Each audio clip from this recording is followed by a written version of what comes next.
Hey everyone! Today I'm here in Davos, where is happening the biggest crypto event on the side of World Economic Forum. Let's go and watch it together.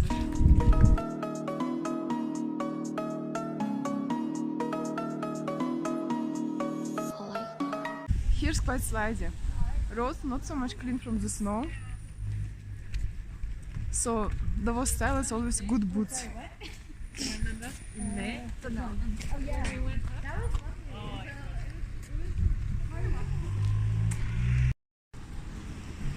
As well, it's quite cold because you need to walk a lot of panels located in different buildings like this. So during the day you can spend a lot of time on the street.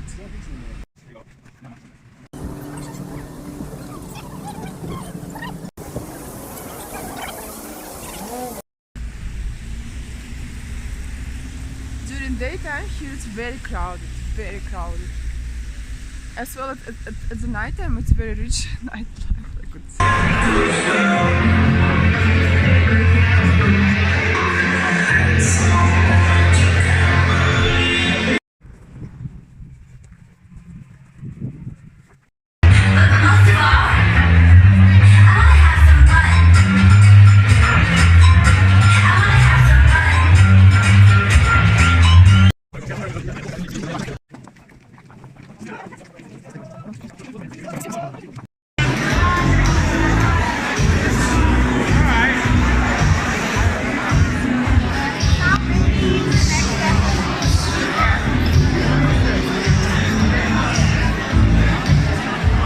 If you want to come to Davos, you should be ready that only mattress in shared room with 4 other people could cost for you easy 500 francs. That's why a lot of people renting spaces around the Davos, but they don't take into account that there's no public transportation there, and Uber could cost sometimes 5 kilometers 50 francs easy. Yeah, it's the Chinese and the Korean, yes? So they are...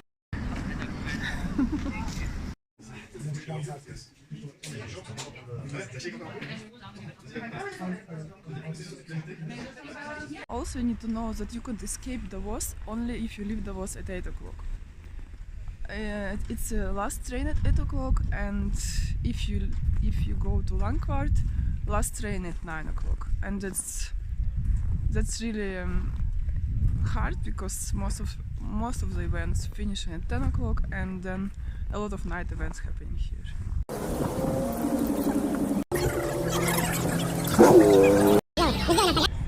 So if you want to choose the hotel for yourself to have good time at Davos at night, please choose something that is close to the highways. Like this you will escape problem of night mountain road driving. That could be quite dangerous in winter time.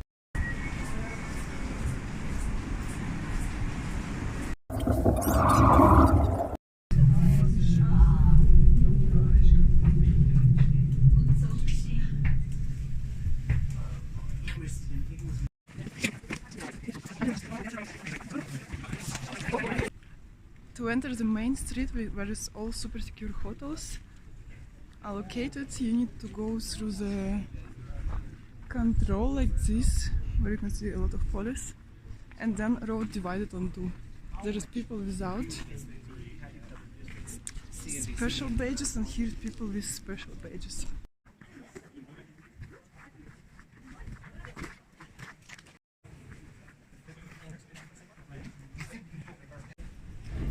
Now we are going to visit several events about Metaverse topic.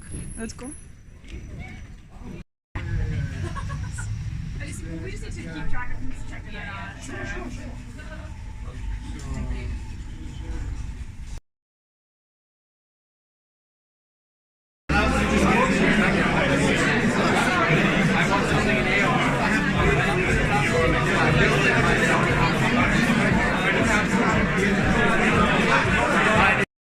VR, IoT, and AI. So it's really simple like that. The next generation. They're all in the metaverse with storefronts and they're all making bank, because whether it's brand awareness that they're going after or creating actual monetized experiences, nobody's using gamification the way that some of these people are. So brand awareness people, you can kind of just make your brand aware, but people who are gamifying inside the metaverse, they're the people that are going to be the Richard Bransons, the Elon Musks, the Coco Chanels, the whatever of the future. Nobody who's creating friendly little bits of content that no one really cares about is going to do anything in the metaverse. Let's be really honest about that. And I'm sitting next to somebody who's a venture capitalist, so she would know. She's never going to invest in anybody that isn't going to make money. I'm just saying. I'm not a VC, by the way, sorry. but I work with different VCs. Outlier Venture is one of them as a startup mentor. But when it comes to making the bucks, I guess we all agree that Metaverse is the virtual gold mine of opportunities, and we see $5 trillion. Yeah, exactly, by McKinsey, right? Yeah. And you're the one not reading reports. But what I'm thinking is, you mentioned Gucci, I mean Adidas, Nike, they all follow different strategies, right? So Gucci had this like experiment, learn, reiterate method. So we see them.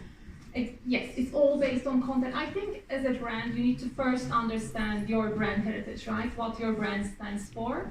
And then you need to understand where your target audience is. And if your target audience is on Roblox, fine. Then you need to understand how to transition your brand to Roblox, to Roblox audience, and then make it relevant. So I fully agree with you when it comes to content.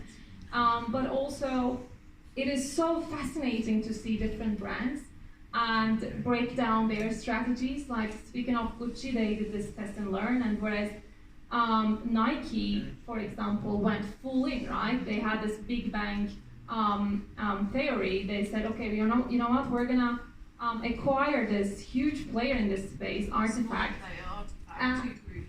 Yes, exactly. So as a brand business strategist, it's fascinating for me to see all these strategies developing in Metaverse and how can we capture the audience and capture the value. So yeah, I'm a firm. Making content profitable though. That's the point. Exactly, and now we're also looking at the governments, right? From Japan to Norway, we see now a lot of governments are also getting into this space. Actually, Norway recently launched their tax office on Metaverse to educate their younger audience when it comes to DeFi and tokens. And so it's fascinating, of course, for me to see that as Nordics, we're also getting into the game with bold letters. But yeah, so I'm sorry to capture this. So when it comes to use cases, there's a very clear hierarchy in the metaverse, and this has to be understood very clearly, because if you're an investor, if you're looking into the metaverse space, you've got to understand what it is for. One of the fundamental use cases, one of the most popular ones, is digital real estate, DRE, right? This is the one that is actually powering investments in the metaverse. Everybody from sovereign wealth funds to builders to hedge fund investors. Why? It's very simple.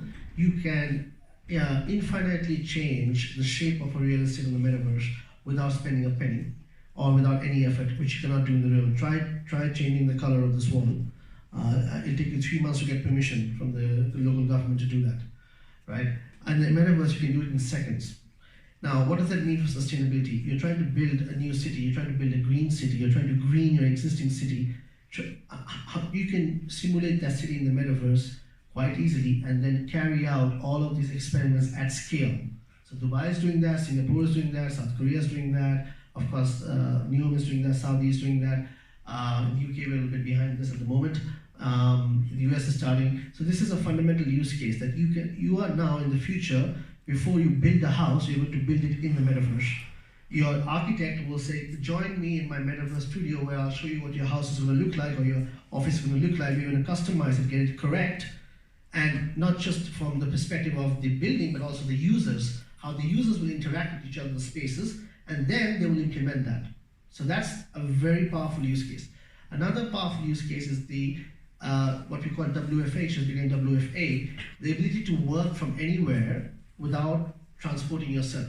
The ability to meet 5 or 6 clients from your room in a way that is immersive. Now, for you and me, if that's a Zoom call or whatever, that doesn't matter. But imagine a doctor, a medical consultation. One of the key issues with medical consultation today remotely, telemedicine, is that you feel a distance with the doctor, he can't really feel you or whatever. And now the technologies are rapidly gaining space where your doctor and you will have a perfectly immersive experience without moving from each other's rooms, right? And the backdrop of his room would be his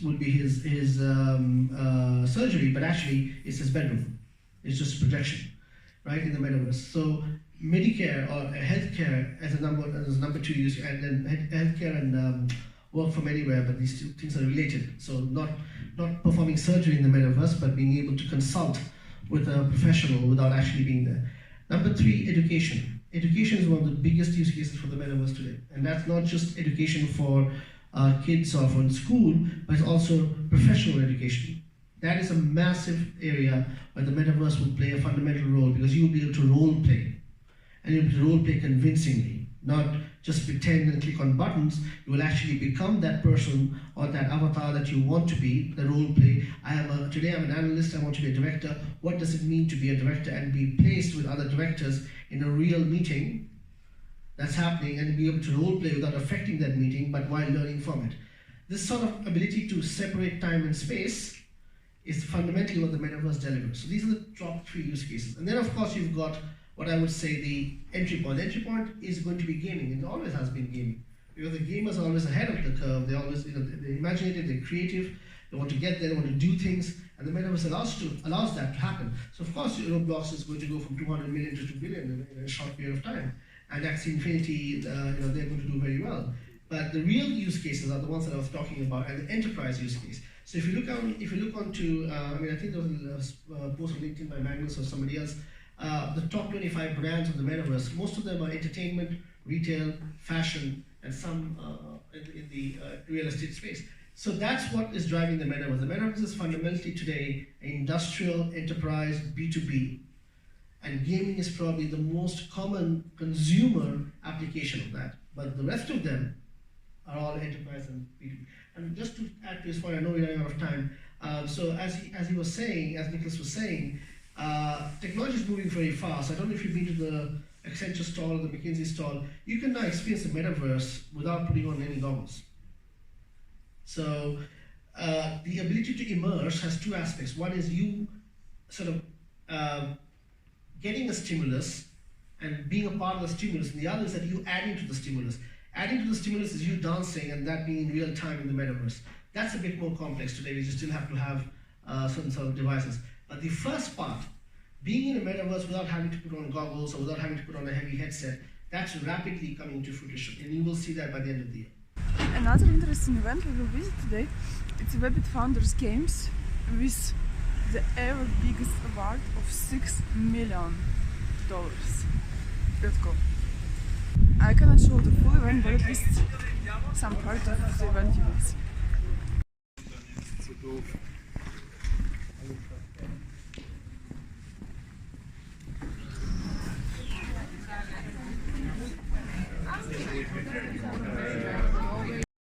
Yes, I should add a key piece of information. This is supplied as a feed additive at less than 1/2 of 1% of the total daily dietary intake. So Any short question from online jury members? In terms of the go-to-market and who ultimately writes your check to your company, who are the initial customers that are doing these? Thank you. Great picture. So I just wanted to, because I think we've missed Ajay. Ajay is my partner in the... Hello everyone, my name is Ibrahim Abdullah, co-founder and CEO of iSchool. Next. In 2018, the World Economic Forum announced in the jobs landscape report that 9 of the top 10 emerging jobs will be in tech. And today, that future...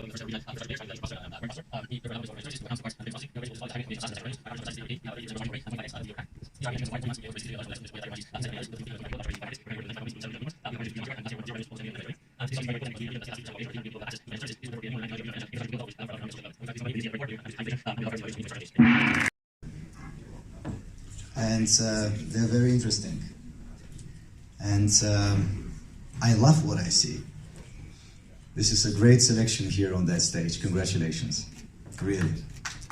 Amazing. Who do you think is gonna get the big award? Pomelo. Who? Pomelo? Come on. Be more proactive, guys. Or you're investors, you're keeping that. Okay. The jury decided that both companies made amazing impact. One, in terms of huge and really major footprint in a whole continent, and the other one with the opportunity to change in a special area and in a very well-positioned target market to change the status quo. So we will bet on both of them, 500,000 each.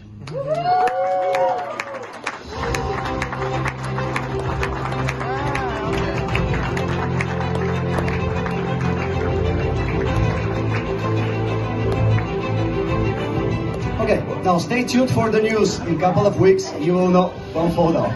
We need you healthy, guys. We're putting money there, so we really need you healthy. None of these companies need these 500,000. They need 500 million. 500,000 or 1 million or 1.5 million. None of these need the 200,000. But what they're gonna get is a global network of supporters. They will get the full scale of the WEBIT community and hopefully all of you, supporting their amazing missions. All of them in different verticals, but all of them making huge tides and impact in not very unforeseen future, but today. So I want to congratulate you. I like these small things you're holding in your hands, and this is just an expression of how important you are, and thanks for being here with us, really. Congratulations. I hope you enjoyed being in Davos with me and learned something new for yourself. Thank you for watching. I hope you liked the video. If you like, please press the like. Like this, we're showing now our feelings to the YouTube.